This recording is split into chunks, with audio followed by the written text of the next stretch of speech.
watching some clips. We were watching some clips. Actually, one of them, this first one was sent to us, and then we kind of went down a rabbit hole a little bit. But this was a Dave Ramsey clip, and it's about 401k plans and are they a good idea?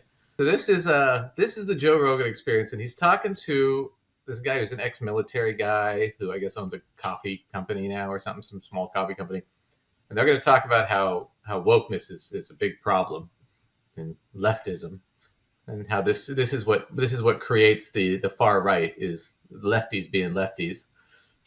Just kind of a double-edged sword. But for you to have that money, okay, what are you going to do? You going to take it from them? Who's going to take it from them? The government? The armed people? What are you doing? Because that's the only way he's going to give it up. It's the only way. That's the only way you get to enforce people redistributing wealth evenly across everybody, including people that have done nothing. Mm-hmm. And now you're going to get a lot of angry people, and you're going to get a lot of resentment. You know what pops out of something like that? Those ideas, far right ideologies, super far right. That's the rebound to this radical leftism. Steve Bannon was talking about that. And he was talking about Trump. Like the people that are afraid of Trump, they're like, he's a moderate. He's a moderate in this movement. I love that. This is so stupid already. So people that talk about higher taxes and redistribution of wealth, that's what creates fascists. The far right, the extreme far right. It's these extreme people on the left that say we want higher taxes on the rich. What does that do? That creates fascism and authoritarianism. And Trump is the moderate, even though he's running around talking about, I'm going to be a dictator and I'm going to go after everybody, whoever went after me. What's his new thing? I'm your retribution. I'm your, revenge. I'm your, kind of, it's like, it's just funny to me. It's like, so the guy's talking about being a dictator and he's talking about being the retribution for the... And that's the moderate stance? Is this what we're dubbing as the moderate stance? I know. No. Everything about this makes, you have to be taking some kind of crazy pills or something for this to make any sense. It makes absolutely no sense. We're only 40 seconds in and he's just babbling like nothing. He must be high. I hope he's high. Believe me, if you guys fuck with him more, someone else is going to come along that's going to resonate with these people that realize they're getting fucked. Doubtful. And it's going to be just like what's happening in Argentina, where this guy gets elected and he's like, fuck everything. Everything's got to go. Everything's got to go. And it's wild because people are very excited about that. There's a groundswell of people that are really fucking fed up with this bullshit being implemented in all sorts of countries all over the world. They're passing these wild hate speech laws in the UK. Well, this is so stupid because the whole thing with Argentina too, and we'll get into a little bit international politics here. Argentina, they elected this guy who's a far right nutbag. This guy's crazy. He's so crazy. He has 3 dogs. All 3 dogs are clones of his previous dog. That's how rich and nuts this guy is. But Argentina's dealt with fascism for years. Argentina was where the Nazis hit after World War II. Why? Because it was a pretty fascist country that would take them. So the other country that took a lot of them was the United States. It was actually a town in Alabama that was basically funded, and we put all their scientists there and forced them to work for NASA. They lived in this town in Alabama that's still there. I think it's called Huntsville, Alabama. It's also like the most right-wing Republican town in the country. But it was all populated by Nazis originally. They were escaping from the war. Oh my, okay. So he's just going to go, we'll skip ahead a little. Well, there's your little historical fact for the day, folks. We're going to get to a little bit more history because this just cracks me up. Because he's just babbling at this point. I even skipped ahead a little bit here, but he's still going off on nothing. Besides, that meme could incite violence because it's offensive. Yeah. They could arrest you. This is wild, wild shit. And this is the kind of thought process that leads us down a very bad path. Well, I think that's where people start to sell this thing is this is a utopian future, right? Where everybody's equal, everything is the same. We're all, in this fictional reality together. But what they don't understand is it does not look like that. It looks like a dystopian nightmare is what it looks like. In order to get to this place that you're briefing us is so amazing and equal, it has to take so much control. It's anti-psychology, it's anti-human, it's anti-freedom. Like when you take... So here, this guy's name is Evan Hafer. So he's the coffee owner guy who's ex-military. So he's talking about communist countries that, you know, we've gone into conflict with and whatnot. All right. Here's the catch to that whole thing. He's not wrong, except for he's incredibly wrong. Okay, please explain. So let me explain this. So example, the Nazis were the National Socialist Party, but they didn't do anything socialist. They were fascists. They were far right-wing capitalists, right? They were not any socialism. They were not leftist in any way, shape, or form. Why did they call themselves socialist? Because they wanted to win an election. So they pretended to be socialists because socialism is popular and people like socialism. Right. And then when they got elected, they said, fuck it, we're not doing any of that. Now that we're in power, we're not doing any of that. Similar thing happened in the USSR. So when Vladimir Lenin started the USSR, what ended up happening was he created this system called authoritarian socialism. And what ended up happening was the reason they called it that is because he basically had to kowtow to all the wealthy oligarchs that were already in place and had been in place for, their families had been in place for centuries, right? Just to get things moving and get things going along, so he needed the backing and the support. Well, what ended up happening was it became an authoritarian dictatorship. And then when Stalin took over, it became a real authoritarian dictatorship. So when you look at China, similar thing. They push this idea of communism, and then China's now a dictatorship, and it has been for decades. Same thing in Vietnam, right? What he's missing is this, is what happens is you move to that kind of system, it's never really existed. And the trick is nobody really knows how it would exist. I mean, it's sort of like the Catalans, you could argue, and the Weimar Republic for a brief time before they got taken over by all the outside groups. But there's never been an actual communism, because what ends up happening is, in a communism, for example, there would be a total distribution of all the wealth, of all the labor, right? So the concept is in like capitalism, you have the bourgeois, who are the owners. They own all the property, right? Like our capitalism, with the billionaires, those guys that own everything. Mm-hmm. And they make their money by owning stuff. And then there's the labor. And the labor, we make our money because they pay us to make stuff to make them more money. To make stuff and do stuff. Right. So that's the system in a capitalism. The concept between that and a communism is a communism would be, well, wait, we're putting in our labor. We should get, why is it that you just own everything when you're not putting in any labor? The labor should own everything, right? So everybody should be part of labor, and labor should then, the ownership of everything should be distributed out among people. That was the concept, the general, I'm oversimplifying this a lot, but that's the general idea. Socialism is kind of communism light. It's between communism and capitalism. You'd still have a capitalist system, and there's a lot of different degrees of socialism where it's argued back and forth. You'd still have a capitalism, but the question is okay, could you still own a business? Could you still own a home? Could you still own a car? Could you still own the clothes on your back? All that kind of stuff, right? So there's all this argument in between what it's going to look like. The difficulty is nobody's ever really described what it's going to be, and we've never seen one. Because what happens is usually authoritarians and fascists say they're communists and claim to be communists, but then when they get to power, they reverse all that. And then it's like, oh, well, yeah, the USSR, it's a communist country because the people own everything, except for Stalin gets to decide who gets what, when, and how, if they get anything. Right? So it's not a communism. It's a monarchy.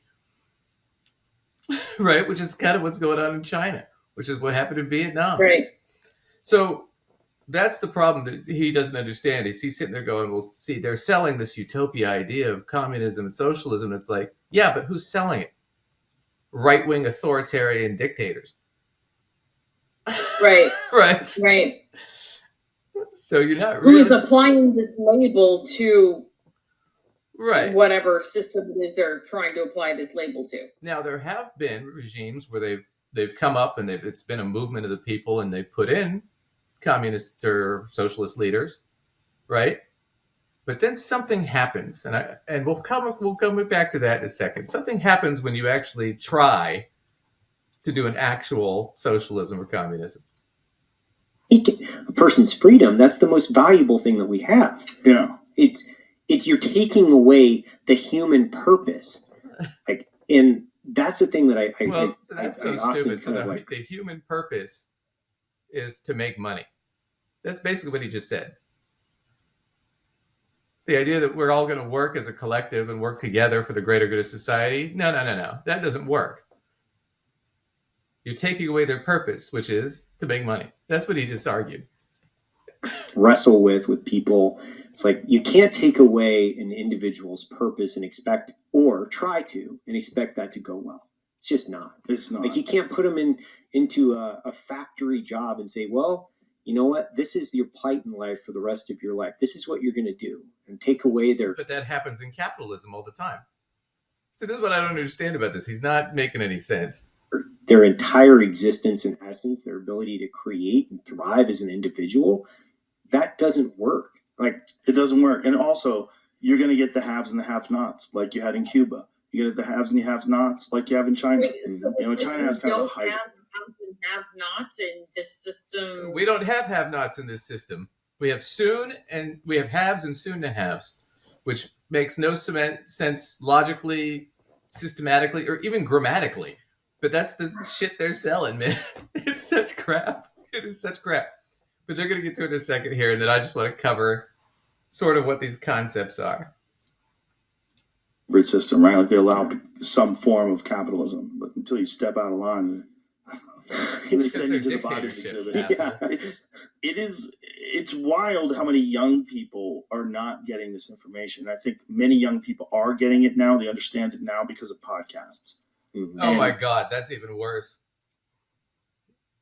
Oh my God, young people, please, for the love of God, don't take my word for it or Lacey's word for it. Please don't. Go read a book.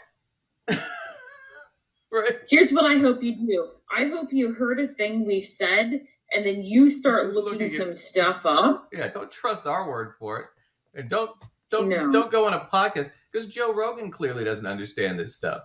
See, young people don't hear this, and he's talking about it like this is the first time he's hearing about it. I'm sure it is. I'm sure he doesn't even know I'm sure if we asked him what a communism was, he couldn't define it. And he's not gonna, because it sounds like a great idea when you define it. But they're outnumbered by the people that are just the zombies that are buying into this shit wholesale. All right, come on, speed it up. And they're out there. And they're out there with these very strong opinions that are not very well researched at all, a lack of understanding of human nature, and also a lack of understanding of all the forces that have led them to this particular ideology in the first place. That we are, as a culture, being manipulated. Mm-hmm. We're being manipulated. And it's moving us further. Well, that's actually a true statement. And you're being manipulated right now, Joe. It's amazing to me about this. Further and further away from just sanity, just pure sanity. It's the foundations of Western logic, right? They're trying to poison the roots of Western logic by completely rewriting what we would call the history of the world and the progression around physics and math, and you name the thing that's under assault. It's under assault today. Wait, and you guys are part of the party that denies climate change, that denies the theory of evolution. Isn't this amazing? Oh my goodness. I mean, talk about projection. So here, real quick.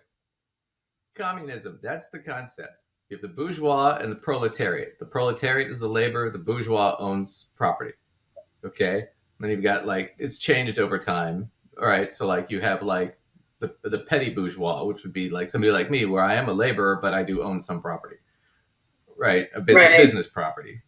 And then you'd have what probably Lacey would be more as with her business, because it's an intellectual business, she'd be the aristocratic proletariat, because she's not physical labor, but she does work, but it's all intellectual. Right? So you have those like in betweens, but the bottom line is it really comes down to, do you own shit and make money off of it, and that's how you make your money, or do you make your money because you're getting paid for your labor?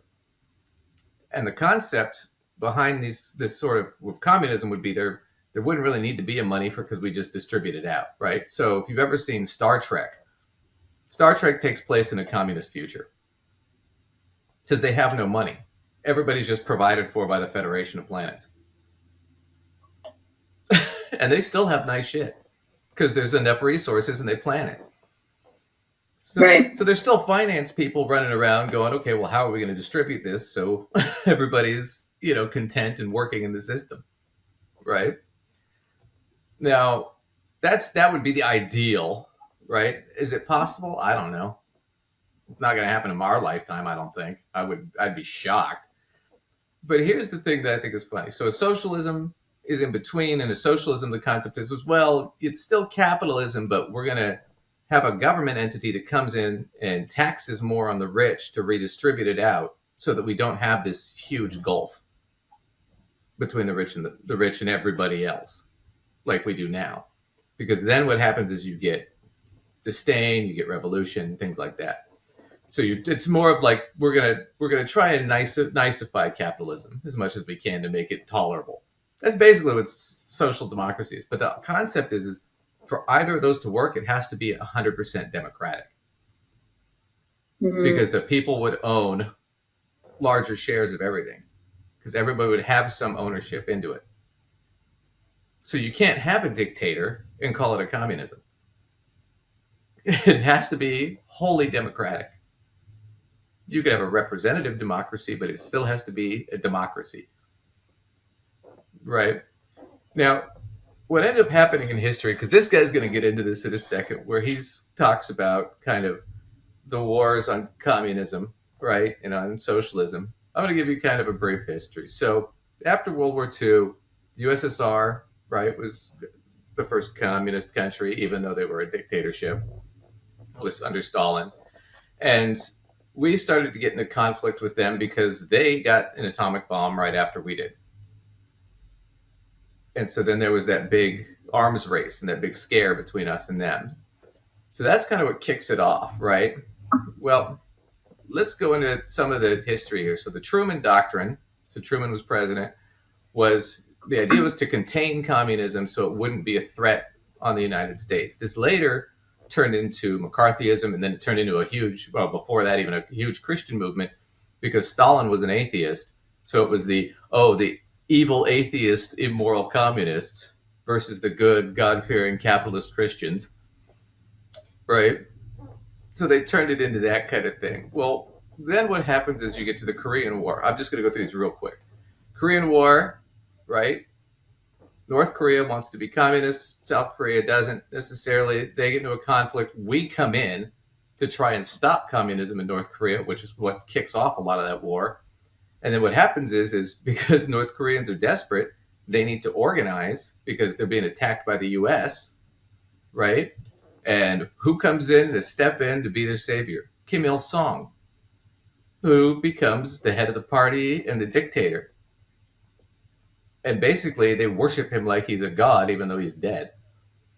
And then his son, Kim Jong-il, becomes the dictator. And then now Kim Jong-un, his son, is now the dictator. But they wouldn't have had that necessarily had we not come in and started that war and forced that position where that's where they placed it. Then you go to Guatemala. So a guy named Arbenz was elected on a socialist platform, but it was an agrarian reform bill that he wanted to do. So what his whole position is non-used land that was arable land or good land would be repurposed and patriated by the government, and the government would purchase it with bonds from the owners. So you owned land, I'd buy your land. You'd have to sell, I'd force you to sell it to me at fair market value. I'd pay you in bonds, and then I'd give the land to the local peasants to farm it. Right? So we could actually make more profit as a country. Right? So I'm distributing your money maker. I'm forcing you to sell it to me so I can give the item that makes money to the peasants. Right? Guess what? There was the United Fruit Company in Guatemala who sold a lot of fruit to the U.S. They were not happy. They lobbied heavy, and since we had the Truman Doctrine, what did we do? We went in there, tried to depose Arbenz, put a big blockade on him. Arbenz then got into a situation where, in order to defend himself from the U.S. and the outside countries, he had to buy weapons, and he couldn't. So the only country that would sell weapons was Czechoslovakia. So boom, Czechoslovakia next to Russia, boom, they're communists too now. So now they're a combatant, right? So he's buying guns from Czechoslovakia. CIA led a coup against Arbenz. Eventually he got deposed, and we put in a friendly right-wing nationalist like Trump in power in Guatemala. Now you know why we get a lot of peasants from Guatemala, because they've been dealing with that forever. And Czechoslovakia kind of gets kicked to the curb. All right, this guy coming in, the right-wing guy, this led to a war in 1960 in Guatemala that lasted till 1996. 36 years of civil war in Guatemala because we put in a right-wing nationalist because we didn't like the elected leader because it was costing our businesses money because he was going to spread the land out and give it to the people. Can't have that. That's anti-capitalist. Then I can't own it. Mm-hmm. You see That's true. Starting to see a theme here. All right. So then you go to the There is a theme. Yeah. So you go to the Congo. They elect a guy named Lumumba, and he was elected prime minister. Had a similar agrarian kind of thing he was doing. We had him assassinated, so we could open up more trade with the Congo and get cheaper goods. And then the Congo was destabilized. It has pretty much ever since been destabilized and been a nightmare. Cuba. Fidel Castro led a revolution against the right-wing dictator that was running Cuba. He won, right? But he was a socialist, and he did the same agrarian reform Arbenz did. Just repackaged it. What did we do? We embargoed Cuba and cut them off completely. So they had to go to the Russians, to the Soviet Union for support. That led to the Bay of Pigs, where we killed whatever it was, 40,000 something Cuban exiles trying to flee Cuba. And then, of course, the Russians said, well, hey, we want to put missiles in Cuba, which led to the Cuban Missile Crisis, which almost ended all life on Earth. Why? Because I like life on Earth. I'm a big fan. Well, sorry. I mean, Cuba used to be like a luxury resort kind of island where all the rich people used to go play back in the day. And then when Castro took over, we cut him off because we could no longer make money in a socialist regime. We'd have to kick more money back to the people. We couldn't take advantage of them as cheap labor. So we had to set an example. Dominican Republic, pretty much the same thing. We put an anti-communist dictator in named Trujillo. He was assassinated. This caused fighting. We invaded and installed a right-wing U.S. sympathetic government because the people wanted to be socialist. They've had nothing but conflict ever since. Vietnam, the big one that everybody remembers, that was 10 years. We lost 58,000 soldiers. Why? Because the Vietnamese, most of them, the North Vietnamese especially, wanted to be in a communist government. And what ended up happening is they turned to a horrible dictator in order to win that war. So you see a theme here is money interest becomes a big problem when you socialize it because now I can't make as much money. Right. So now what do? I lobby the government to go in and do this. So what happens is you get this whole demonization of communists and socialists are all evil. And every time one of those tries to pop up, you got to slap it down quick. Otherwise, the people might start to think, wow, maybe we could have a better life. Look what's going on in Cuba. And that's why, like right now, because they couldn't do that and stop it in Norway or Sweden or France or England or any of those countries because they were our allies in NATO. Now that those countries have gone more socialist, they hate that when you bring that up. You notice how they're not bringing up Sweden or Norway. when he's talking about socialism. And those people have much higher rates on the happiness index, much lower income inequality, much better lifestyles. They have less poverty, less crime. So you notice how they're missing the whole point here, which is there's a theme where if you're a capitalist and you're greedy and you want to own stuff, you have to have labor that's stupid that'll be happy to take whatever small paycheck you give them. Right? And if anybody anywhere tries to sit there and go, well, no, we want to redistribute the wealth through the government of the people, you got to slap that shit down quick. Watch them prove my point. And I think Because I saw who benefits an from it? hour You just have to look around. 54. Yeah, but remember we talked for a little bit before. So. Oh, I Who see. benefits Okay. from it? Okay. Oh, yeah, our folks. That's who benefits from this. And not much has changed. If you think, what 2,500 years ago, we'll say Socrates was put to death for corrupting the youth, I think is what it was. And I'm like trying to recall it, but he was out there on the street arguing and debating with people, talking about ideas, and the Athenians were like, "We got to get." Okay, first off, I'm going to skip ahead a little bit, but Socrates was put to death because he doubted the existence of the gods. That's why he was put to death, according to Plato. Deems information as a threat. We should probably be looking at that information and then really trying to like have an open discussion about it. That's the beauty of America, like freedom of speech. Yes, it is the beauty of America, but it's also why they're trying to crack down on the internet. Right. The internet has been the biggest force. All right, And needed a country of Iraq because of weapons of mass destruction. Yes, It yes, so-called, yes, it didn't exist. Yeah, all right. Not one person Skip went to ahead a jail. little. We spent more time trying to connect this fiction around Russian collusion for 2 years than we did investigating why there was a massive information operation internally to the United States that said there was weapons of mass destruction in Iraq. Not one person went to jail. Not one person stepped in front of Congress and had depositions around why did you say that there was weapons of mass destruction when there wasn't? Not one person. But we spent how many trillions of dollars on this war? And how many people died? Yeah. How many innocent Iraqis died?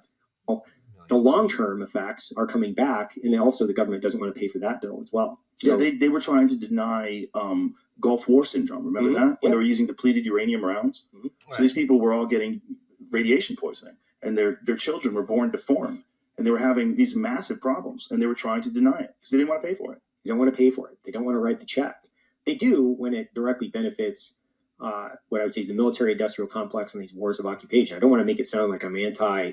I think there's a difference between. But I see that's the thing that catches me is so they start off talking about distribution of wealth and oh my gosh, if they redistribute it, who's gonna da da da, and people are gonna revolt and blah blah blah. And now they're talking about wait a minute, we did all these horrible things in these wars. Well, now we don't want to pay for it. Now our government doesn't want to pay for it. Well, wait a second. Didn't you just argue that we shouldn't have to do that? Because that's our wealth going to other countries. It just amazes me. I want to see if I can find this. So here's another Rogan clip on this is the Majority Report. So we're going to skip to that. But here's where the same conversation, and they talk a little bit more about this, but it gets into let's attack the leftists. Let's go into the more aggressive stuff that I talked about before. And I didn't even get into Afghanistan, where we funded the Mujahideen to fight the communists, and the Mujahideen formed Al Qaeda. So most of the terrorism was because of us trying to stop communism with these senseless wars that we've gone into. A lot of them for treasure, right? And then they're bitching about it. It just amazes me. So let's see. Let's go. And they publish.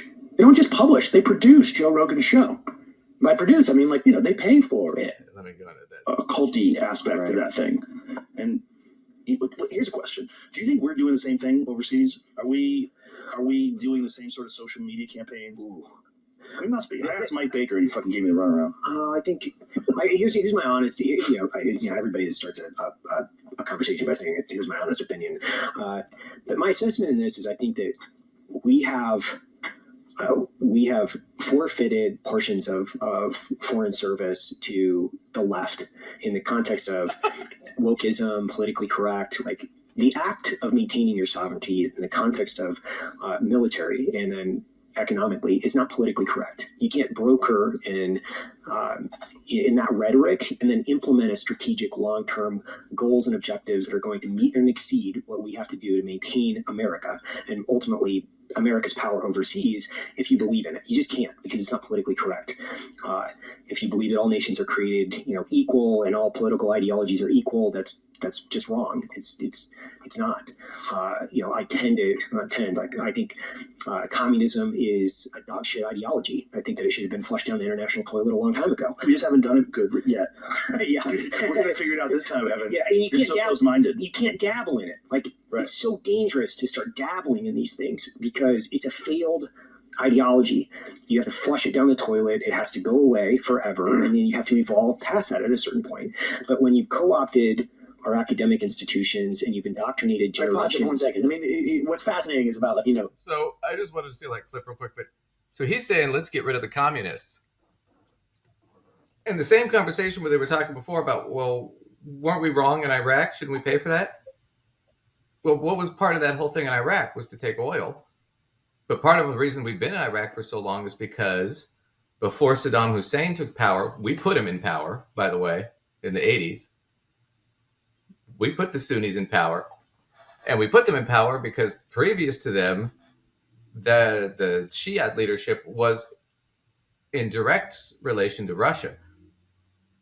And the Russians get all their oil through pipeline. And Iraq was one of the richest oil-producing countries in the Middle East. And Iraq owed a ton of money to the Soviet Union. And what did they pay it back with? With oil pumped directly from Iraq up to the Russians. So we deposed the leader, put in Saddam, so Saddam cut off the Soviets. And that's what started the end of the Cold War. So all this shit they're talking about is all interrelated, and they just don't understand it. So he's saying we need to get rid of the communists, but that's what started the shit you were bitching about just a second ago. And what I want to skip to is, because it just amazes me about this whole thing, is he's talking about essentially genocide. And here's Joe Rogan's response. Wait a second. There we go. He's basically talking about we need to go back to all the wars I just explained. And if you're going to have communism, you're going to need someone to enforce that. It only is implemented through tyranny.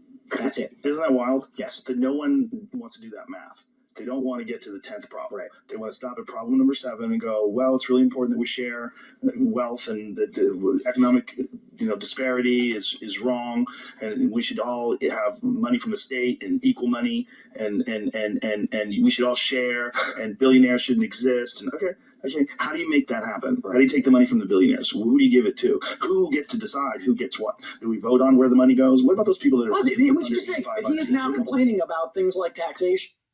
And Sam's right. He's complaining about taxation. So that's the irony to that whole clip, to everything I was just doing before, which is the whole point of the war on communism was we don't want to distribute the wealth to the masses. We want to keep it in the hands of the elites. And here's Right. Joe Rogan, a guy who got paid $100 million to do this show. The guy's got $100 million. And what does he bitch about? Yeah, we need to slap down communism because if they redistribute it, I mean, who decides? And and I'd have to pay more taxes. I'm like, dude, you just proved the point. And that guy's talking about mass genocide, and where does Joe go? Exactly, let's do it. That way I don't have to pay more taxes, and we can keep the workers oppressed and keep making me money. So now you kind of know the theory behind all that, the thought process. So when you sit there and go, well, this guy's a socialist or that guy's a socialist, it's all just pre-baked prejudice that this country's paid, and billionaires and multimillionaires like Joe have paid lots and lots of money into propaganda and advertising to get you to believe that they're somehow evil, when they don't even really understand the concepts. They don't care. They just know it costs them money. Money that you're going to get. Those guys just drive me crazy. I feel like they just talk themselves in circles. They give me a headache, honestly, because they just talk in circles as far as I'm concerned. Right. And they just go around and around and around and hope that you don't notice that they're Yeah, they just it's called. Go ahead. I feel like they're banking on the idea that they talk themselves in so damn many circles that nobody's staying for the whole thing, and they're just gonna extract one tiny little piece and like agree with them or something. Right. I think a lot of it too is that most people don't understand these concepts because you notice how they never define what communism is. They never explain it to the audience. They never do what we do, where we're telling you this is what we're going to explain. Then we explain it, and then we reiterate what we explained and what our point was. Right. For them, they just sort of talk around.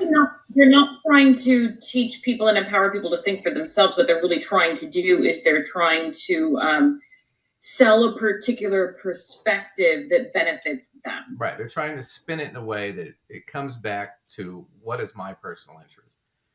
Right. And that's a lot of what it is in politics, and people don't seem to get that, which is it's not about altruism altogether. There are people that are, I got to tell you, if you're labor, I mean, I'm not saying there aren't altruistic people, there are, but for the most part, if you're somebody who's like labor, you're middle class, upper middle class, even lower class, this is important to sit there and go, well, wait a minute, why are there billionaires?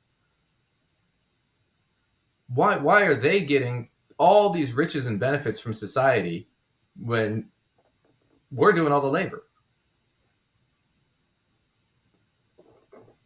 And especially since now you have, like we talked earlier, you have wages have been flat forever, production's gone up. Who's seen the benefit of that?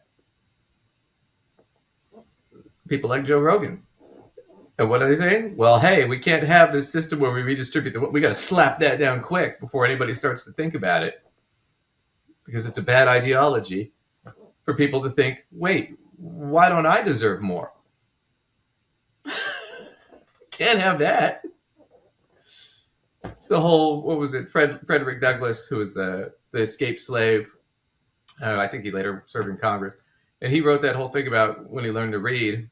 He did it by bribing the local children to teach him how to read when he'd go out and run errands while he was a slave. Because he first started and the master's wife taught him how to read, but then the master told her, you can't teach them how to read because then he's going to start to think, and then he's going to realize that he's a slave. And then we're going to have a fucking uprising on our hands because all the slaves are going to go, well, yeah, he's got a point. Why are we doing all this shit? We can't have people thinking for themselves now. Right. It's like I watched the Barbie movie for the first time the other day, and it's finally they had to steal all the Barbies one at a time because they'd been brainwashed by the Kens that they were just sex objects that were there to take care of them, and they had to bring them in one by one and explain to them, no, you're the one being taken advantage of. And then they were all like, yeah, I am. You're right. This sucks. Wait a minute. Yeah. Oh, anyway, I don't have anything else to add. How about you? No, I'm good. Yeah. We'll go see the Barbie movie. It was actually pretty good. Anyway, I like. Yeah. So for us, thumbs up. It deserved to be the biggest movie of the year. Anyway, where can everybody catch you, Lacey? All right. As always, you can find information about me, my articles, courses I teach at mysensewithsense.com. If you want more information, you can feel free to email us or send us a clip, invite yourself on the show. We're into both of those ideas. So you can email us, and where would that be, Duncan? You can email us. It's down below. It's gossipfinancead@outlook.com. Also, if you have questions or financial things you want us to talk about, please email us. Let us know. We're up for anything. Thank you to the viewer who sent us the Dave Ramsey clip. That got us going today. And we hope everybody has a great week, and we will catch you guys later.